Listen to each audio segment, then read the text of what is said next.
Dans cette vidéo, je voudrais réviser avec vous la classe grammaticale des déterminants. Alors, d'abord, à quoi servent les déterminants? Les déterminants servent à introduire des noms communs le plus souvent dans une phrase.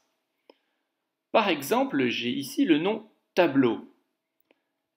Est-ce que tableau peut être dans une phrase sans déterminant? Non, Arsène Lupin vole le tableau. Ça n'est pas du tout correct. Il faut, pour introduire un nom dans une phrase, un déterminant.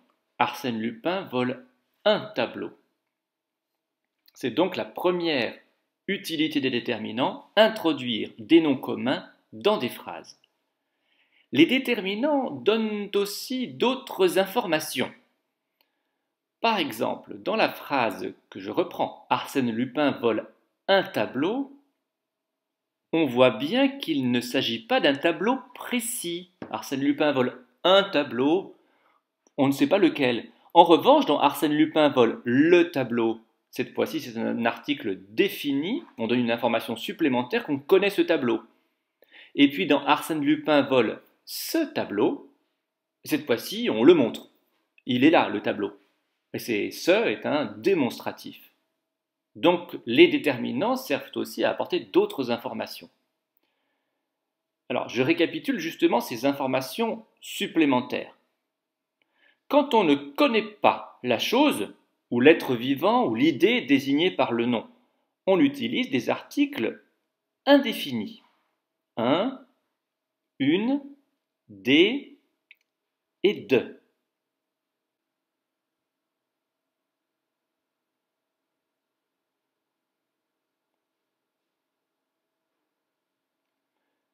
Quand on connaît la chose désignée par le nom, on utilise les articles définis.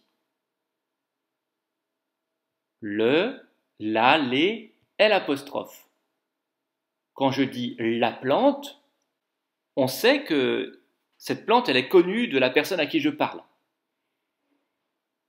Quand je dis une plante, on sait que la personne, normalement, ne connaît pas cette plante. Je vois encore avec vous deux autres catégories de déterminants. Quand on veut indiquer à qui la chose appartient, on utilise des déterminants possessifs. Alors, les déterminants possessifs sont très nombreux, j'en mets ici quelques-uns. Mon, ma, mes. Après, il y a ton, ta, tes, son, sa, ses, notre, votre, leur, nos, vos, leurs. Voilà, j'en mets 4 ici. Et puis, avec un déterminant, on peut aussi vouloir montrer la chose du doigt dans la réalité ou dire qu'on en a déjà parlé dans le texte. À ce moment-là, on utilise des déterminants démonstratifs, comme ce, c'est, cette de te, et puis cette avec un seul t au masculin. Récapitulons. Dans les déterminants, il y a, alors notamment parce qu'ici je ne vois que 4 catégories et il y en a quand même d'autres. Donc il y a notamment les articles indéfinis, un, une, de et des. Il y a également les articles définis, le, la, les, l'apostrophe, auxquels on ajoute les articles définis contractés. Cela veut dire que c'est un article défini qui a été écrasé avec une préposition comme au qui vient de al ou comme du qui vient de le. Il y a également les déterminants possessifs. Mon, ton, son, ma, ta, sa, mes, tes, ses, notre, votre, leur, nos, vos, leurs. Il y a également les déterminants démonstratifs, ce, c'est, cette et cette. Et il y a encore après des déterminants indéfinis, des déterminants numéraux, des déterminants interrogatifs ou exclamatifs que je ne vois pas ici parce qu'ils sont plus compliqués.